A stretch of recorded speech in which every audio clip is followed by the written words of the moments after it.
చింతాకు చట్నీ ఎలా ప్రిపేర్ చేసుకోవాలో చూసేద్దాం. దానికోసం చింతాకు, పచ్చిమిర్చి, పల్లీలు తీసుకున్నాను. స్టవ్ మీద ప్యాన్ పెట్టుకొని ఆయిల్ 1½ టేబుల్ స్పూన్ యాడ్ చేసి, పచ్చిమిర్చి యాడ్ చేసి ఇదంతా చక్కగా ఫ్రై అయ్యేంత వరకు ఫ్రై చేసేసుకొని ఇదంతా కూడా పక్కకు తీసేసుకుందాం. అలాగే ఇదే ఆయిల్లో మనము చింత చిగురిని కూడా యాడ్ చేసుకొని ఇది కూడా చక్కగా వేగేటట్టు వేగనిచ్చుకుందాం. చాలా టేస్టీగా ఉంటుందండి ఈ పచ్చడి అనేది. టేస్ట్ అయితే అదిరిపోతుంది. ఈ విధంగా చక్కగా కలుపుకుంటూ బాగా ఫ్రై అయ్యేంత వరకు ఫ్రై చేసేసుకొని ఇది కూడా పక్కకు తీసేసుకుందాం. ఇప్పుడు ఇదే ప్యాన్లో పల్లీలు ఒక 4 టేబుల్ స్పూన్స్ వరకు యాడ్ చేసి ఇదంతా కూడా చక్కగా ఫ్రై అయ్యేంత వరకు ఫ్రై చేసేసుకోవాలి.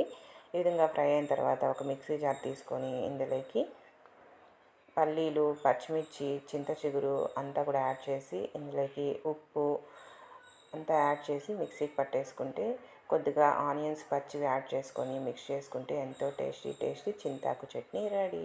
Bye friends.